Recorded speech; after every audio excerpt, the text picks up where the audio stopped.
Salut tout le monde, dans cette nouvelle vidéo Lego Brick Aperçu, aujourd'hui on découvre une nouveauté Lego Star Wars, enfin nouveauté 7 sortie le 1er janvier 2022 et il s'agit, vous l'avez vu, de l'AT-ST de Hot 75322 dans la gamme Lego Star Wars qui compte 586 pièces et qui a été commercialisé pour 49,99 € depuis ce début d'année, avec à son bord 3 mini-figurines qui sont plutôt sympas et qui vont nous accompagner dans les plaines enneigées de la planète Hoth. Quelques fonctionnalités, des trappes qui s'ouvrent, des lances Patator et de la neige. Voici le menu de cette petite vidéo test. On va découvrir tout ça ensemble tout de suite. C'est parti!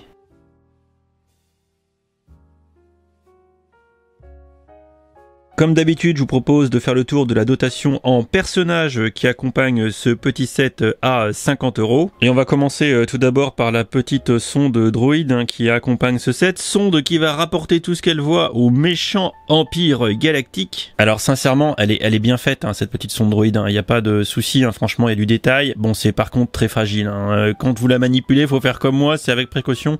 C'est pas forcément fait pour jouer parce que à la moindre incartade, elle va se péter parce que c'est tout fait avec des petits crochets, des petits machins, bon bref, c'est très fragile, mais on appréciera néanmoins le détail et la consistance de cette petite sonde droïde qui, je trouve, est plutôt sympatoche. On a ensuite une demoiselle qui fait partie des troupes rebelles de Hoth avec une tête qu'on a vue que 2 fois, donc qui est plutôt nouvelle, et le torse quant à lui serait une nouveauté. On a toujours d'ailleurs sur les tampons qui sont plutôt sympas, le capitonnage des vestes de Hoth, parce que je vous rappelle qu'on sky les miches, donc concrètement c'est quand même plutôt pas mal d'avoir de la doudoune, voilà, et dans le dos le backpack pour du coup emmener tout son matos et comme vous pouvez le constater, toujours les figurines avec les casques sympas, petites jumelles, petit blaster comme vous pouvez le voir. Voilà une figurine équipée pour le grand froid. Encore plus intéressante, la figurine du pilote d'AT-ST qui est vraiment magnifique et qui est surtout visiblement inédite de la tête aux pieds. On appréciera tout d'abord le casque avec la petite tempo des lunettes sur le haut, la petite tête souriante qui nous ferait même pas croire qu'on est du côté obscur de la force, quoique peut-être un petit peu plus si on regarde l'autre version de sa tête au dos, ainsi que les tampons du torse qui sont plutôt pas mal. Mais bon, c'est surtout côté face avant qu'on appréciera le détail des tampographies avec petite ceinture, petite poche, petite veste avec la fermeture au niveau du cou, et les jambes du coup qui sont également imprimées. Ça c'est vraiment sympa. Lego comme d'habitude ne le fait pas tout le temps, mais quand ils le font, c'est un petit plus assez intéressant. Enfin, le clou du pompon du spectacle sur ce set qui est quand même bien doté en figurines, on va dire plutôt nouvelle, c'est notre Chewie national en version couvert de neige. Et ça c'est plutôt cool, parce que j'ai pas à souvenir qu'on ait eu de nouvelles versions de Chewie depuis un petit moment.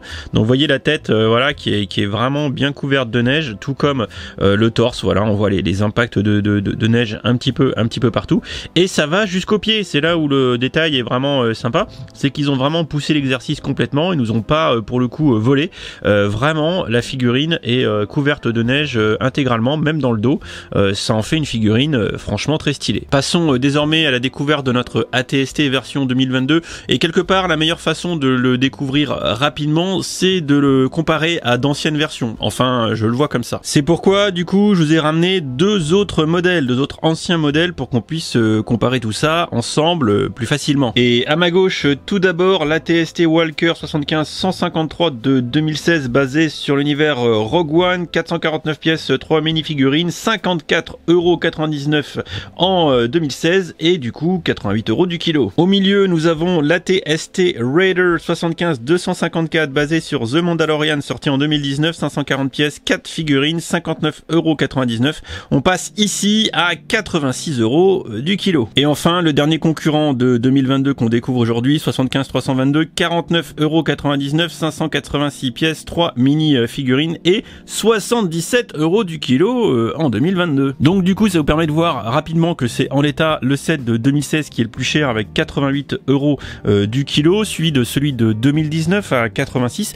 et on a du coup un gros gap en 2022 avec un set qui n'est qu'à 77. Donc globalement 2022 remporte la mise avec un rapport qualité-prix qui est en l'état le meilleur. Et ça vous montre que le prix au kilo, ça sert à ça. Ça nous permet rapidement d'avoir une comparaison factuelle entre différents sets. Et là, 2022 gagne et on en est content. Bon, ensuite, un premier constat, c'est que quand même les architectures de ces ATST, en même temps on peut pas les réinventer, sont plutôt similaires et que on a également des gabarits à peu près identiques. Si on commence par regarder les patounes, on peut constater qu'entre 2016 et 2019, les approches sont assez similaires avec de la plaque d'avant de bateau, j'appelle ça comme ça, avec du stickers, alors que en 2022, vous pouvez le constater, l'architecture, le design change un petit peu. C'est un petit peu plus détaillé avec, vous voyez, des torses de droïdes et un petit peu plus effilé. Bref, c'est différent. Pour ce qui est des jambes, 2016-2019 même combat, alors que là encore, en 2022, on a une approche un petit peu plus différente, un petit peu plus effilée, j'ai envie de vous dire, et peut-être un petit peu moins détaillé quand même pour notre modèle de 2022 qui n'a pas de plaquage pour masquer les briques techniques qui servent à la structure,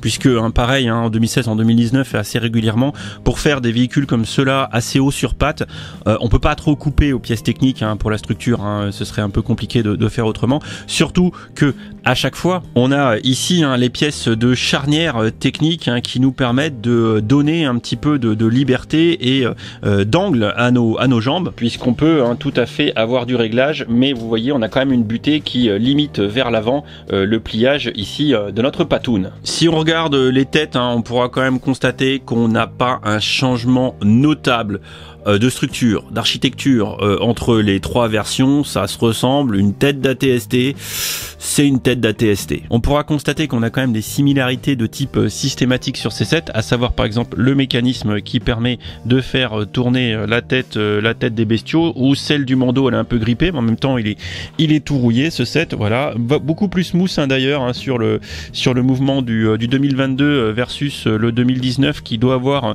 un crantage qui fait que ça force vachement plus, et je vais le faire tomber. Systématiquement à l'arrière on a les actionneurs pour les lance-patates, ici sur celui du Mando, et enfin ici sur notre modèle 2022. Peu importe l'année, le modèle, on a les deux tiles circulaires avec petits stickers ou tampons pour les grilles de ventilation. Que ce soit dans les forêts tropicales d'Endor ou dans le désert de Tatooine ou encore dans les plaines gelées de Hoth, on a intérêt d'avoir la clim et le chauffage pour pas mourir à l'intérieur de la TST. Après, je sais pas ce que vous en pensez, mais les faces avant de nos trois ATST sont quand même assez similaires. Petite différence notable, c'est au niveau des yeux, je vais appeler ça comme ça, de notre ATST qui sont ici symbolisés par une plate, alors que usuellement sur la majorité des ATST Lego, on avait toujours un peu ces espèces de petits boucliers déflecteurs, appelez ça comme vous voulez, qui viennent un peu cacher les espèces de meurtrières qu'on a à l'intérieur de la TST pour voir dehors, histoire d'être un petit peu protégé. Sinon, évidemment, toujours de l'armement, des canons à gogo, que ce soit sur les oreilles, sur les côtés ou en face avant, c'est toujours, on va dire, un élément systématique de ces ATST. En 2022, on ne change pas une équipe qui gagne, c'est peut-être un peu plus compact au niveau des oreilles, peut-être un petit peu plus détaillé d'ailleurs, et devant on a toujours le canon, bref, on change pas une équipe qui gagne. Bien évidemment, qui dit ATST dit trappe de toit pour s'échapper quand ça tourne mal, qui sont plus ou moins décorés, ça va être plutôt moins en 2022, avec ici pas de petits stickers alors qu'on en avait sur les petites trappes d'évacuation, d'accès sur le set de 2016 et 2019. Toujours pareil, on peut accéder au cockpit à l'intérieur, plus ou moins richement décoré ou richement accessible avec ou sans fauteuil. Ça change. On peut constater, on va dire, une approche de point de vue design assez similaire en 2016 et en 2019, avec un parti pris un petit peu différent. En 2022, c'est un peu plus compact à l'intérieur, un petit peu moins de place. Ici, ce que j'aime beaucoup en 2022, c'est la technique utilisée pour caler les panneaux latéraux de biais. C'est intéressant, c'est qu'on va venir se mettre sur le petit pion rouge qui, vous voyez, qui a été libéré ici. On vient se clipper dessus, voilà, et c'est plutôt sympa. Alors ceci dit, il y avait des techniques un peu similaires dans les années précédentes. Vous voyez ici les pièces vertes qui sont des pièces avec des petits loquets où on va venir finalement enficher le panneau latéral dans le loquet vert qui est un espèce de boule d'attelage.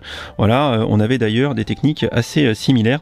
en 2016. Bref, pour conclure, ne vous attendez pas à une révolution du côté des ATST Lego avec ce modèle 2022. On est quand même dans une certaine droite lignée de ce qu'on a eu récemment avec ici en exemple 2016 et 2019. On a néanmoins cette année le meilleur rapport qualité-prix, donc de ce point de vue là c'est vraiment un bon point, et si en plus vous le chopez en ristourne, bah franchement ça sera carrément une bonne affaire. Sans compter, et ça faut pas l'oublier puisque ça cause énormément aux fans, une dotation en mini-figurines carrément intéressante. Voilà qui me permet de conclure et terminer cette vidéo. J'espère que ça vous aura plu, et moi en attendant je vais aller faire un tour en ATST, je vais aller tester la clim, voir si elle fonctionne bien. Des bisous, à très vite et on se retrouve en commentaire de la vidéo. Ciao ciao.